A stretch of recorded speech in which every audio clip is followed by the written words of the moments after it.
Assalamu alaikum wa rahmatullahi wa barakatuh. Bismillah ar-Rahman ar-Rahim. Praise and thanks be to Allah subhanahu wa ta'ala, who enlarges the provision rizq for whom He wills and straightens it for whom He wills. Verily, in these are signs for people who believe. Surah Zumar. Allah subhanahu wa ta'ala says, أَوَلَمْ يَعْلَمُوا أَنَّ اللَّهَ يَبْسُطُ الرِّزْقَ لِمَنْ يَشَاءُ وَيَقْدِرُ إِنَّ فِي ذَلِكَ لَآيَاتٍ لِقَوْمٍ يُؤْمِنُونَ.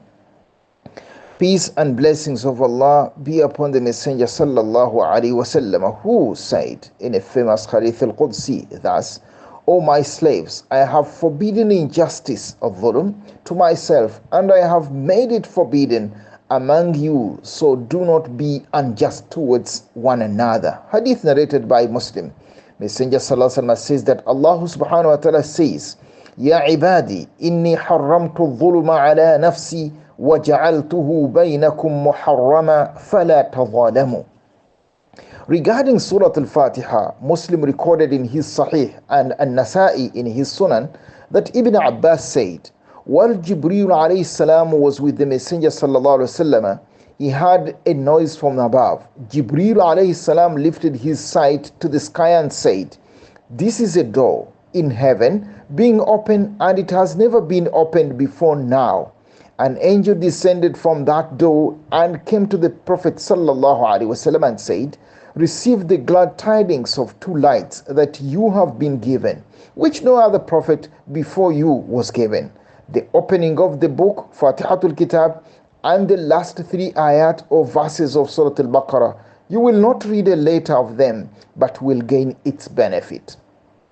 The 7 verses of Surah Al-Fatiha are the most repeated portion of the Quran due to their attachment to Salah, which is another way of invoking Allah and remembering Him. Reciting Al-Fatiha is one of the fundamental components of the prayer and must be done in every rak'ah by the Imam and those under his guidance.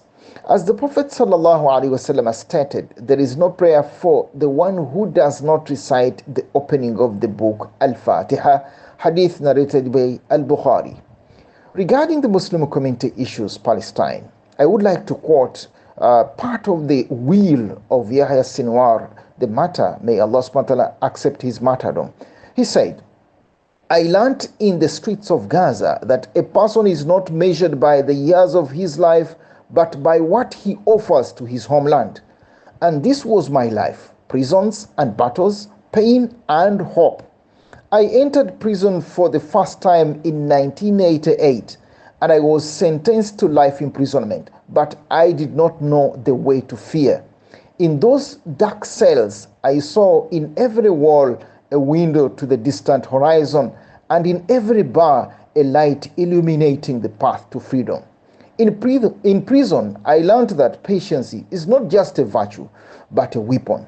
It is a bitter weapon, like someone who drinks the sea drop by drop. My advice to you: do not fear prisons. They are only part of our long path to freedom. This is cited from Yahya Sinwar's last will.